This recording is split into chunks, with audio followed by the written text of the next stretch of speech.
آپ فرماتے ہیں اعتکاف میں صرف انسان نماز پڑھے اور قرآن مقدس کی تلاوت کرے، اس کے علاوہ اگر کوئی اور کام کیا، حتیٰ کہ قرآن مقدس کو سیکھا بھی، تو اعتکاف ٹوٹ جائے گا۔ باقیوں کی یہ رائے نہیں ہے، لیکن صرف اس لیے کہ اس کی اہمیت زیادہ ہے، اس وجہ سے اعتکاف جو ہے نبی پاک صلی اللہ علیہ وسلم نے پوری زندگی میں، جب سے رمضان فرض ہوا، روزے فرض ہوئے، پورے سال، پورے رمضان میں کریم آقا علیہ السلام نے اعتکاف کیا۔ صرف ایک سال جو تھا وہ آپ سے مس ہو گیا کسی وجہ سے، لیکن پھر بھی نبی پاک صلی اللہ علیہ وسلم نے اس کی قضا کی۔ لیکن افسوس یہ ہے کہ ہم فارمیلٹی کے لیے بیٹھتے ہیں اعتکاف میں، عبادت کے لیے نہیں بیٹھتے۔ اگر ہم عبادت کے لیے بیٹھیں اور اللہ تعالیٰ کی خوشنودی کے لیے بیٹھیں تو پھر جو ہے وہ ثواب ملے گا ہمیں 2 حج اور 2 عمرے کا۔ تو یہ دیکھیے لوگ ایک حج کے لیے کتنے لاکھوں روپیہ لگا کے جاتے ہیں، پھر بھی اس کی مقبولیت میں شک ہے، اس کی قبولیت میں شک ہے۔ لیکن جب اعتکاف شرائط و اس کی واجبات لوازمات کے ساتھ کیا جائے تو اللہ تعالیٰ 2 حج اور 2 عمرے کا ثواب عطا فرمائے۔ تو آخری قسم سے پہلے میں پوچھنا چاہوں کہ ہمیں لیلۃ القدر، جس کا اسلام میں بہت زیادہ اہمیت اور فضیلت بیان کی گئی ہے، یہ کیوں عطا کی گئی؟ جی، یہ بنی اسرائیل میں ایک شخص تھا جی شمعون نامی، وہ رات کو عبادت کرتا اور دن کو وہ جہاد کرتا، 1000 مہینے تک اس نے ایسا کیا۔ تو جب اس کا تذکرہ نبی پاک صلی اللہ علیہ وسلم نے اپنے صحابہ کے سامنے کیا تو وہ کچھ نمدیدہ ہو گئے، عرض کیا یا رسول اللہ صلی اللہ علیہ وسلم اتنا ثواب ہمیں کیسے ملے گا؟ تو جب یہ سوال کیا تو آقا علیہ السلام کے چہرے پہ کچھ غمی کے اثار چھا گئے۔ تو مال کے کائنات نے فرمایا جبریل میرے حبیب پاک صلی اللہ علیہ وسلم کو جا کے ارشاد فرما دو، وہ شمعون جو تھا اس کو 1000 مہینے اس نے محنت کی، جہاد کیا، عبادت کی، تو آپ کو ایک رات ایسی عطا فرما دیں گے جس کو لیلۃ القدر کہتے ہیں۔ جو اس میں عبادت کرے گا تو اللہ تعالیٰ اس کو 1000 مہینوں کا ثواب عطا فرمائے گا، اور اس میں فرشتے نازل ہوتے ہیں۔ اور یہ رات جو ہے اللہ تعالیٰ کا خاص انعام ہے ہمارے لیے، مغفرت کی رات ہے، اس لیے اس کو پوشیدہ اس لیے رکھا گیا۔ یہ سوال ہے دوست احباب بات کر دیتے ہیں اس کو پوشیدہ کیوں رکھا گیا؟ اس لیے اس کو پوشیدہ رکھا گیا کہ باقی راتوں میں بھی اللہ تعالیٰ کی عبادت انسان ذوق و شوق سے کرے۔ اس وجہ سے لیلۃ القدر جو ہے ہمارے لیے خاص تحفہ ہے جو کسی امت کو عطا نہیں کیا گیا، صرف نبی پاک صلی اللہ علیہ وسلم کی امت کو مال کے کائنات نے یہ تحفہ عطا فرمایا ہے۔ جو اس کی قدر کرے گا، اس میں جاگے گا، اس میں عبادت کرے گا، بہتر عمل تو یہ ہے کہ نبی پاک صلی اللہ علیہ وسلم کے اوپر درود و سلام پڑھا جائے، ہاں جی، اور کوشش یہ کیا جائے کہ صلاۃ التسبیح وہ پڑھی جائے، جو کریم آقا علیہ السلام فرماتے ہیں میرا دل یہ کرتا ہے میرا امتی زندگی میں ایک مرتبہ ضرور تھا۔ تو یہ اللہ تعالیٰ نے ہمیں انعام کے طور پہ عطا فرمایا۔ اب چلتے ہیں آخری کوشچن کی طرف۔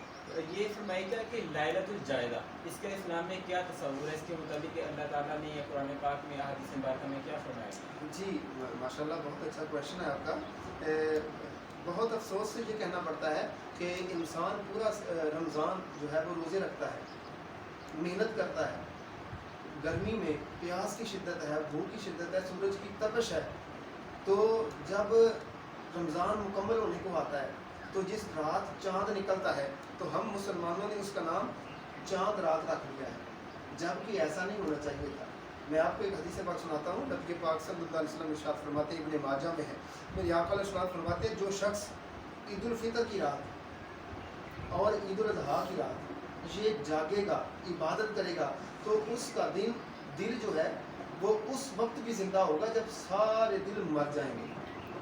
تو ہم نے لیلۃ الجائزہ جو ہے وہ انعام کی رات ہے، اللہ تعالیٰ کی طرف سے ملنے والا جو انعام ہے، رمضان میں جو روزے رکھے ہیں اس کا انعام ہے، ہم نے اس کو گل گپاڑے میں، شاپنگ سینٹر پہ، بازاروں میں اور لاہور لب میں گزار دیا، لیکن یہ خیال ہی نہیں کیا ہم نے کہ جب پورا رمضان محنت کی، دیکھیے نا ایک آدمی پورا مہینہ مزدوری کرے تو جب اس کو صلہ ملنے کا وقت آئے وہ چھوڑ کے آ جائے یا لاہور لب میں لگ جائے، پھر یہ شکوہ کرے کہ مجھے روزی نہیں ملی، مجھے صلہ نہیں ملا۔ بھئی جب پورا رمضان ہم نے محنت شاقہ کے ساتھ، پوری توجہ کے ساتھ رمضان کے روزے رکھے ہیں، اب اللہ کے محبوب فرماتے ہیں وہ رات جو ہے وہ انعام کی رات ہے۔ انعام جب لینے ہوتا ہے ہم نے تو مالک کی بارگاہ میں جھکنا پڑتا ہے، ہمیں عبادت کرنی پڑتی ہے، تو ہم کیا کرتے ہیں، ہم بازاروں میں چلے جاتے ہیں، ہم لاہو لب کرتے ہیں، شاپنگ سینٹر پہ جاتے ہیں۔ تو یہ امت مسلمہ کے لیے آپ کے ذریعے سے یہ پیغام دینا چاہتا ہوں کہ اس رات کو خدا را شاپنگ سینٹر میں،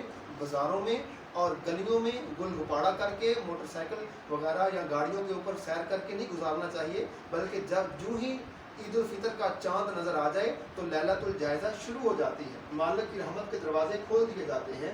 اس وقت جو ہے مالک کی بارگاہ میں سر مسجود ہو کر عرض کرنا چاہیے، مولا ہم نے اپنی محنت کے ساتھ اپنی توفیق کے مطابق جتنی عبادت کی ہے مولا تو اس کو قبول فرما کے ہمیں انعام عطا فرما۔ تو لیلۃ الجائزہ جو ہے یہ انعام کی رات ہے، خدا را اس کو گلیوں میں بازاروں میں جو ہے وہ گھوم پھر کر اس کو ضائع نہ کریں، بلکہ اس کو مالک کے حضور جو ہے وہ جھک کر مالک کی عبادت کر کے گزارا جائے، تو اللہ تعالیٰ پھر اس دن جس دن سب کے دل مر جائیں گے اس کا دن اس دن زندہ رکھا جائے گا۔ اللہ تعالیٰ ہمیں جو پیغام دیا ہے اس کے اوپر عمل کرا ہو کہ زندگی بسر کرنے کی توفیق عطا فرمائے۔ بہت شکریہ۔ آپ نے دیکھا کہ ہمارے رمضان مبارک کے متعلق آخری اشرے کے لیلۃ القدر لیلۃ الجائزہ کے متعلق کس طرح جامعہ اور ایسی گفتگو کی کہ دل خون کے آنسر ہو رہا ہے کہ ہم ان دنوں میں کیا کرتے ہیں، ہمیں کیا کرنا چاہیے۔ اللہ تعالیٰ ہم سب کو رمضان مبارک کی ان فیوض و برکات میں زیادہ سے زیادہ عبادت کرنے کی توفیق عطا فرمائے، اور دیکھتے رہیے ہمارا یوٹیوب چینل جوافک۔ کوئی کویسچن، کوئی ایسا ٹاپک جس میں رہتا ہو آپ کمنٹ سیکشن میں پوچھ سکتے ہیں۔ اللہ حافظ۔ پاکستان ہمیشہ زندہ باد۔